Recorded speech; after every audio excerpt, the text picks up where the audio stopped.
Este ano a rede vai participar pela primeira vez da disputa pelo governo de Minas.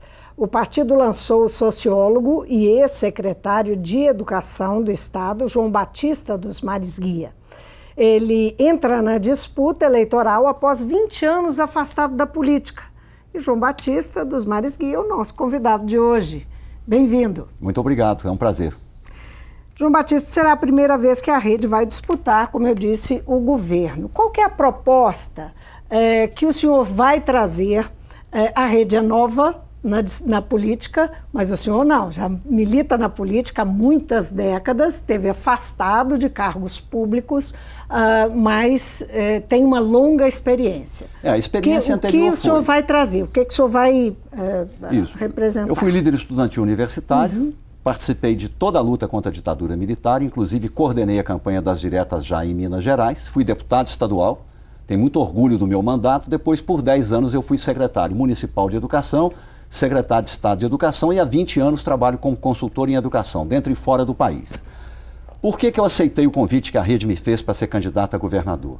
Meu país e meu estado, nós estamos começando a sair da mais grave crise de recessão econômica pela qual o país jamais passou. Lula entregou a Dilma o país com 5 milhões de desempregados, Dilma entregou a Temer com 13 milhões. Lula entregou a Dilma o país com uma dívida pública federal de aproximadamente 47% do produto interno bruto, Dilma entregou a Temer com quase 75%. Entregou uma inflação já com quase 11%. A renda média do trabalhador diminuindo e revertendo o processo de inclusão social do período anterior, dentre outros indicadores negativos. Em Minas Gerais, nós vivemos a tempestade perfeita. Nós estamos praticamente na situação idêntica à do Rio de Janeiro. No último governo tucano de Antônio Anastasia, que inegavelmente é um homem sério, entretanto a gestão financeira, orçamentária e econômica do Estado foi inepta. A crise fiscal, isto é, gastar muito mais do que o Estado pode e gastar muito mais com folha do que a lei de responsabilidade fiscal permite, fez com que nós tenhamos chegado ao final do governo de Antônio Anastasia com o comprometimento das receitas correntes líquidas, com folha, sem contar o custeio, de mais de 85% do total das receitas, o que é, obviamente, uma crise muito grave e muito profunda. Pimentel assume, acusa Anastasia de ter legado a ele um déficit público de 6,7 bilhões, mas Pimentel se esquece de dizer o outro lado da crise, que ele foi ministro de Dilma, e Dilma legou ao país e ao próprio Pimentel, no momento em que ele assume o governo de Minas, 2015, a mais grave recessão do país. Então, somada a crise fiscal dos tucanos em Minas Gerais, com a crise nacional de recessão produzida pelo governo do PT com Dilma, nós temos aí o início da tempestade perfeita. E completa-se a tempestade com o próprio governo Pimentel, que é um governo que não fez teto de gastos, não fez ajuste fiscal, ampliou secretarias, não fez contenção salarial para limitar os reajustes no nível da inflação. Pelo contrário, ele ampliou o gasto público de maneira despropositada, descomedida e irresponsável do ponto de vista fiscal. Estima-se que ao final do governo Pimentel nós tenhamos um déficit público não de 6,7 bilhões como ele herdou, mas provavelmente 3 vezes maior. Neste momento, ele se apropria de modo indébito de recurso municipal. Só na área da saúde, o governo estadual se apropriou e deve aos municípios quase 4 bilhões de reais. Isso é que eu chamo de a tempestade perfeita. Eu, como cidadão, que tive oportunidades na vida de estudo, de aplicação, de exercer função governativa, aprendi a liderar liderando e sei liderar, estou preparado, não me satisfaz ficar como um crítico. Eu vejo o país sendo passado a limpo pela Lava Jato. O senhor acha que, então, será capaz de reverter essa situação que o Estado está? Exato. Nós sabemos que, além do déficit, seja ele por uma administração inepta, seja por não ter corrigido, como o senhor está apontando, os problemas que ocorreram, nós sabemos que o Estado tem um problema original, que é um problema econômico e não financeiro, que aparece na baixa arrecadação hoje, porque o Estado é dependente de commodities. Então, a questão da gestão do Estado não é a única, a gente sabe que não é a única solução para o Estado. Se entra governo, sai governo, ninguém enfrenta a origem da arrecadação, o que é que pode gerar uma arrecadação melhor. O que o senhor pretende fazer nesse sentido? Se fosse um problema de gestão... tem uma proposta concreta concretamente para fazer o Estado gerar mais riqueza de concretamente, eleito governador, antes de tomar posse, eu peço aos demais colegas governadores uma reunião em Ouro Preto, pelo simbolismo, os novos inconfidentes, com o presidente ou a presidente eleita, fazer um pacto nacional em torno da reforma tributária e um pacto nacional para abrirmos o debate em torno de uma reforma da Previdência que não penalize os trabalhadores, mas que elimine os privilégios no país. Sem essas duas reformas em simultaneidade, não há como se fazer o ajuste fiscal nos estados. Agora, a parte própria do governador. No primeiro dia tomando posse, eu vou cortar 25% dos cargos em comissão e os demais serão... Mas isso é gestão. Mas é enfrentar a crise econômica, a crise fiscal e a crise econômica. Chego lá. Os outros 75% eu vou profissionalizar com meritocracia para os funcionários de carreira que tenham maior qualificação para ocupar esses cargos. Eu vou eliminar 5 secretarias de Estado. Isso deve dar uma economia da ordem de aproximadamente 300 a 350 milhões ao ano. Os assuntos são importantes. Vão ser transportados para outras secretarias mais robustas, como uma adjunta ou como uma superintendência. Mas vai ter uma economia. Eu vou fazer uma auditoria completa da folha, inclusive das diárias de viagens. Uma auditoria das licitações e das compras. Por ordem na casa, organizar o Estado fazendo a chamada gestão, não como choque. Que na democracia você não resolve reforma do Estado com choque. Você resolve com liderança, visão estratégica, visão incremental e parcerias com a sociedade, os prefeitos, os empresários, a sociedade e o próprio mundo parlamentar nacionalmente. Mudar a cultura política, mudar as instituições. No plano econômico, aí vem. Com Aécio, que foi um governador do ponto de vista fiscal eficiente, coisa que a Anastasia não foi, nós perdemos a segunda Fiat. Com Aécio e com Anastasia e com Pimentel, Minas perde por todos os lados na guerra fiscal. Nós perdemos no grão para Goiás, que a alíquota de lá é muito menor do que a nossa. Perdemos no café para o Espírito Santo, que a alíquota de lá é muito menor do que a nossa. Perdemos com a elevação despropositada das alíquotas em geral em Minas Gerais e a anarquia tributária, o que desincentiva o investidor que opta por outros estados e mesmo quem já investiu em Minas opta por sair de Minas Gerais, devido a essa pulsão fiscalista de cobrar e cobrar e cobrar, sem levar em conta que o caminho seria outro. Como é que eu quero governar para resolver a questão econômica? Eu vou reorganizar Minas em 18 territórios. Nesses territórios nós teremos um conselho cidadão presidido pelo próprio governador. De 3 em 3 meses, como eu fazia na educação, eu vou a cada território reunir com todos os prefeitos daquela região, os presidentes da Câmara, as lideranças empresariais e toda a imprensa. Tratar de um assunto de manhã e um à tarde, o dia inteiro em reunião. Discussão, problema, processo, solução, metas e pactuação em torno daquelas metas. 3 meses depois, o governador volta. Fica de manhã até o final da tarde, com os prefeitos, com os empresários e assim por diante. Vamos ver as vocações econômicas de cada região, que eu estou percorrendo Minas, estou indo a pequeno município, médio município, grande município, estou dialogando com empresários, com universidades, com a sociedade civil para entender a dinâmica econômica de cada região.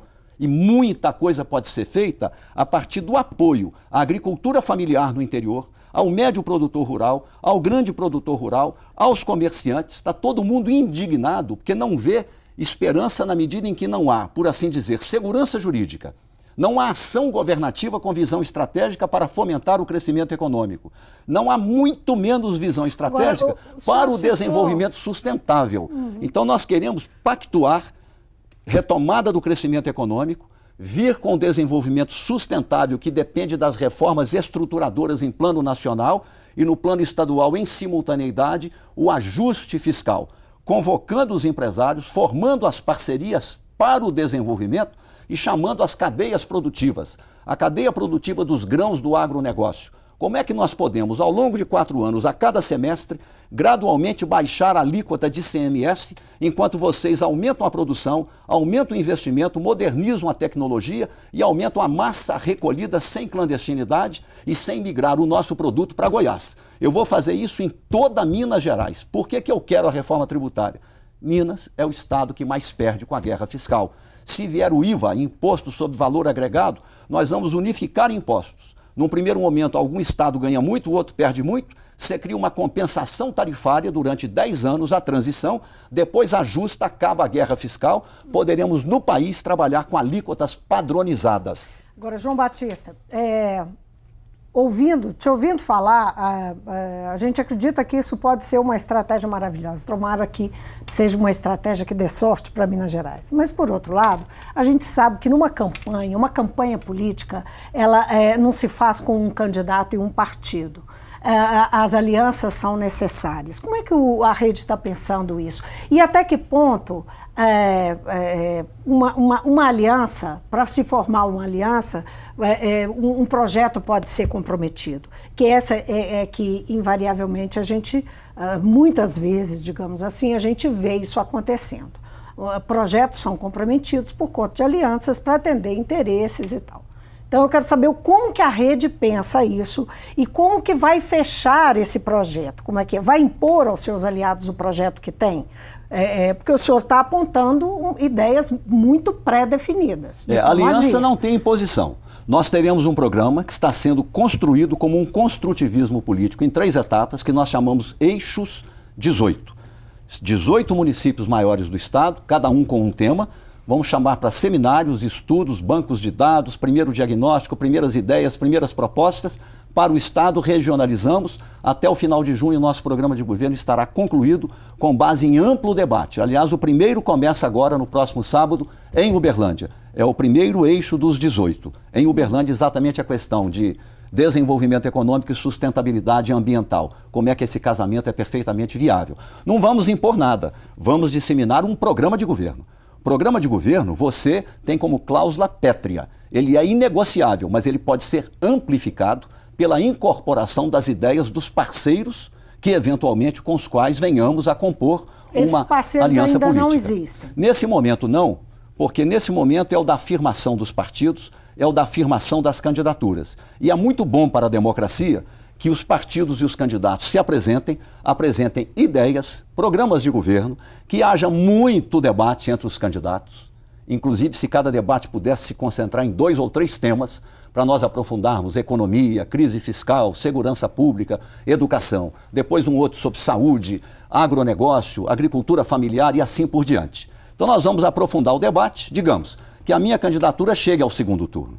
Chegando ao segundo turno, se houver alguma outra candidatura com a qual nós tenhamos alguma semelhança, estejamos no mesmo campo programático e político-ideológico, o nosso é o de centro-esquerda. É uma esquerda moderada que defende a economia de mercado, defende, portanto, o capitalismo, mas um capitalismo de mercado com competição, com investimento, inovação, com legalidade, pagando os impostos, elevando a renda média do trabalhador e promovendo com os recursos gerados pela riqueza e os impostos o estado do bem-estar social. Nós defendemos um reformismo forte para diminuir desigualdade e enfrentar pobreza e uma revolução na educação básica, sem a qual não há esperança para a juventude. Ora, um candidato e um partido que tiverem ideias mais ou menos próximas dessas, se nós chegarmos ao segundo turno, é perfeitamente razoável que façamos com ele uma composição programática e depois governativa. Com então haverá uma preocupação com a linha ideológica desses seus aliados. Sim, senão nós caímos na geleia geral, que é o pântano geral, que é o centrão. Qual é o problema de algumas candidaturas que estão se insinuando ou se apresentando em Minas Gerais? Aliás, a própria candidatura do Palácio da Liberdade em aliança com o MDB. Você não consegue identificar ali nenhum campo ideológico. Pelo contrário, é uma balbúrdia, é uma confusão monumental, é uma torre de Babel. E há um outro campo que está se formando em torno do PSDB que está muito assemelhado ao centrão de Brasília. É um centrão, por assim dizer, pré-ideológico, que não tem fisionomia, não tem identidade, não tem programa e reúne as velhas oligarquias da política mineira. Digamos que eles tenham viabilidade eleitoral para entrar no segundo turno. Nós vamos disputar uma vaga para entrar no segundo turno. O segundo turno é outra eleição. Eu já sei, convicto, o que o povo mineiro não quer.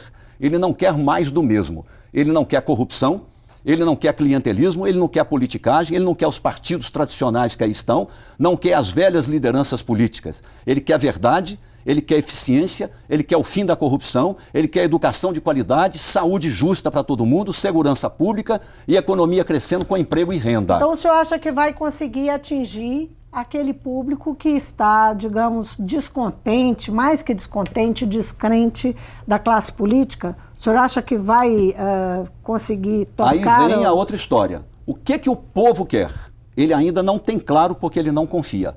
Eu quero fazer com o povo mineiro, a sociedade mineira, a arca da confiança. Por isso que eu estou indo a pequeno município, médio município, grande município. Comecei agora o ciclo... Mas o que o senhor está dizendo para eles? O que o senhor acha que toca nessa questão da descrença? Eu ouço muito as pessoas, ouço. Eu sou recebido pelo prefeito, com vice, com secretariado, vários vereadores, presidente de cooperativa. Esse modelo em todo o sul de Minas eu estou fazendo dessa maneira, eu vou estender agora a Zona da Mata. Temos uma reunião de 2 horas, eu ouço, procuro me informar previamente dos problemas locais, desde coisas da seguinte ordem. Em Minas Gerais, já tem no sul de Minas e na Zona da Mata uma reforma agrária espontânea que foi feita ao longo de décadas e de décadas e de décadas. São pequenas propriedades rurais em região montanhosa. Essas pessoas produzem ou mandioca para o polvilho, ou produzem milho, ou produzem arroz, ou produzem café, ou produzem banana, ou uma combinação disso, ou produzem leite para produzir, por sua vez, derivados do leite, laticínios. Não tem acesso a crédito, o PRONAF do Banco do Brasil burocratiza. Se o empreendedor, como eu conversei com um agora, que queria um crédito de R$100 mil em Conceição dos Ouros, foi essa conversa, queria R$100 mil de crédito para comprar matrizes geneticamente modificadas, vacas leiteiras que dão 60, 70, 80 litros por dia e plantar melhor as lavouras dele. Tantas foram as exigências e ele teria condição de cumpri-las que ele não obteve o empréstimo. Então um BDMG, que pode ter uma carteira mais graúda, mas tem que ter uma carteira para o micronegócio, para o pequeno negócio, para o médio negócio, tem que se interiorizar, internalizar. Esse é o segredo, o governo chegar a esses territórios de interação com os empresários e os prefeitos, ouvir a sociedade, entender os problemas, saber como apoiar o pequeno produtor rural. Tem que fazer a fiscalização ambiental e a fiscalização sanitária. Mas não é razoável chegar num pequeno município, como aconteceu em Venceslau Braz, vai se fiscalizar a produção de queijo, tem uma tulha de 2,5 metros, tecnicamente tem que ser de 3,5 metros, você multa e fecha alguma coisa que é feita há 40 anos e a renda da família vai embora. Agora, João Batista, para se chegar, tanto como candidato como governador, se chegar em Minas Gerais não é fácil, o estado é grande. Não. O seu partido é um partido em formação. Até que ponto a rede tem condição de levar um primeiro turno eficiente para se pensar em chegar ao segundo turno com uma estrutura pequena e com pouco dinheiro, porque a gente sabe que nós não temos mais, não existe mais o financiamento privado. Isso, ainda e bem. O financiamento eleitoral do fundo eleitoral, nós não temos, ele em relação ao dos grandes partidos é muito pequeno, né? A divisão é pequena para os pequenos partidos. Então, quais são as estratégias? Eu vou te falar como lidar com esse nível de dificuldade? A primeira estratégia, eu tenho que me fazer conhecido como candidato a governador. Eu sou conhecido como educador, mas preciso me fazer conhecido como candidato a governador. Se eu conseguir coincidir o conhecimento que eu tenho como educador com o conhecimento como candidato a governador, é o melhor dos mundos.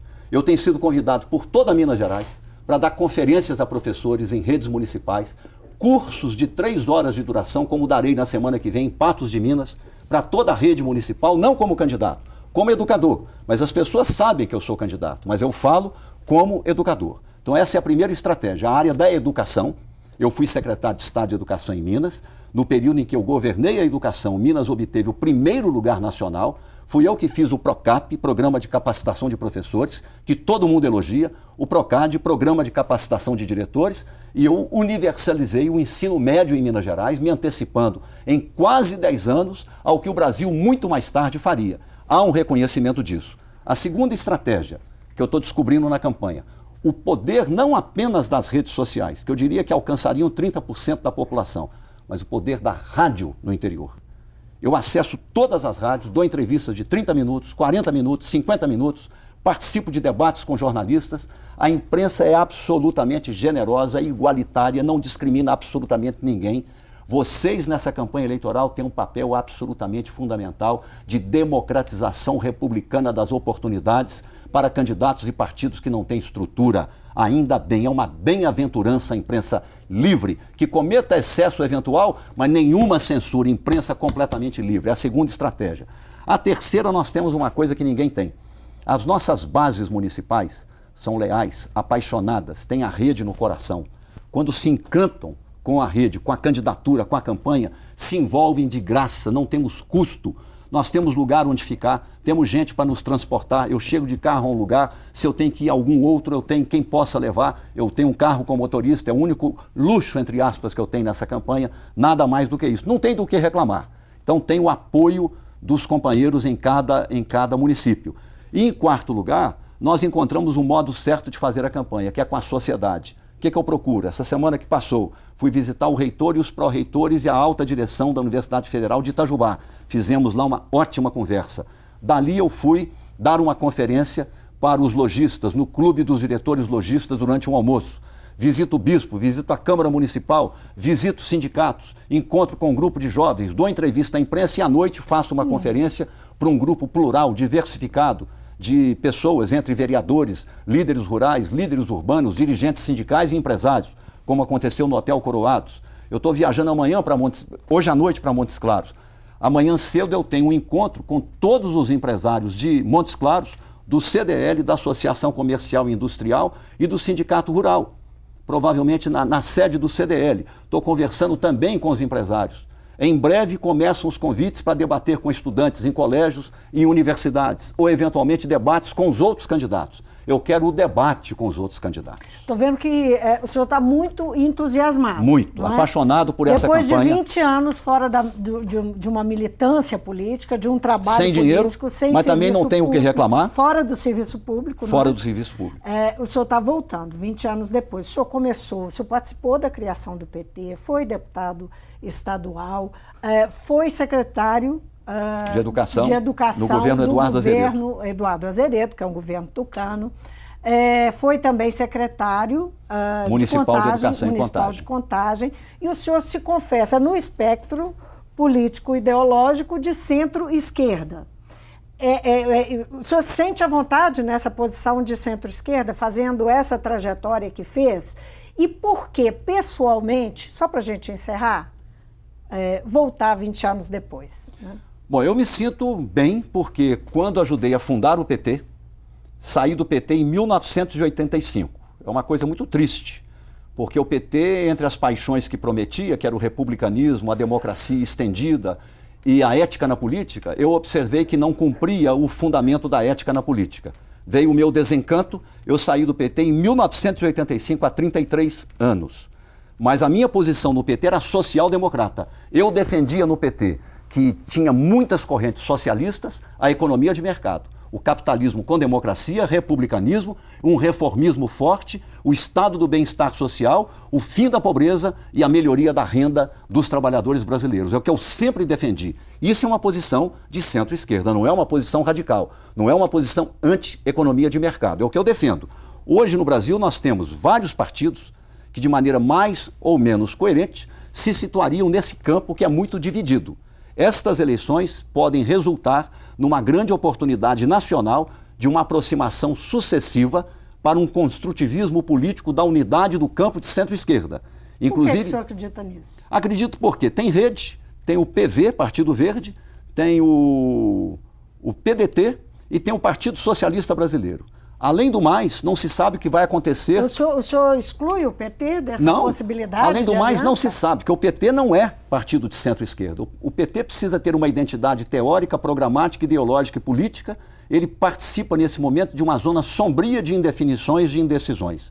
As grandes dificuldades que ele vive. Certamente, ou o PT faz uma reorientação de centro-esquerda, o que eu não acredito, ou então nós teremos grupos provenientes do PT que seriam muito bem-vindos, que não se pode confundir o que algumas pessoas no PT cometeram de tão grave com o silêncio obsequioso das elites intelectuais do partido e das elites parlamentares do partido, que agora é fácil sacrificar o Lula. E os que ficaram em silêncio quando houve o mensalão e acharam que não era o problema e até achavam que era uma corrupção do bem, por assim dizer. Então pode ser que venha pessoas do PT. Por fim, por que eu sou candidato? Por quê? Porque senão não dá tempo. Eu sou candidato porque a Lava Jato está passando o país a limpo, tem que chegar às outras lideranças como Aécio Neves, como José Serra, como Renan Calheiros, como Michel Temer, que também têm que ser punidos, e que o Supremo Tribunal Federal tem a mesma agilidade que a primeira e a segunda instância da Justiça Federal tiveram para conduzir o processo do ex-presidente. O Supremo Tribunal Federal não tem esse perfil, ele é um tribunal constitucional. Isso é uma anomalia jurídica, mas que eles têm que dar uma resposta à cidadania. Se condenaram Lula, e por que não Aécio, por que não Renan Calheiros, por que não Romero Jucá, por que os outros corruptos? Isso tem que ser imediatamente. Então a Lava Jato faz o papel dela. O povo vai fazer o papel dele lavando a política com o lava-voto. Eu pretendo, humildemente, ajudar nesse processo fazendo uma espécie de operação lava-casta, acabar com os privilégios do Poder Judiciário, acabar com os privilégios dos poderes de Estado, trazer o republicanismo, mais democracia, o reformismo forte em Minas Gerais, retomar o crescimento econômico. Eu sei que nos 2 primeiros anos nós teremos suor e lágrimas, porque eu não sou demagogo e eu não minto. Suor e lágrimas, vai ser muito difícil, mas nós vamos pagar em dia, nós vamos pagar ao professor o piso nacional de salário, nós vamos introduzir um plano de carreira na medida em que a economia cresça, o desenvolvimento se estabeleça, que a reforma fiscal seja concluída e nós cumpramos a lei de responsabilidade fiscal. Eu pretendo fazer isso e tenho coragem para fazer isso e estou preparado para governar Minas Gerais. João Batista, muitíssimo obrigado por vir ao Mundo Político. Muito obrigado, é um prazer. Eu conversei com João Batista dos Mares Guia, ele é pré-candidato da Rede ao governo de Minas, ele que já foi secretário de Estado da Educação e participou da criação do PT. Hoje está na Rede, voltando à política depois de 20 anos. O Mundo Político fica por aqui, obrigada por nos acompanhar e até o próximo programa.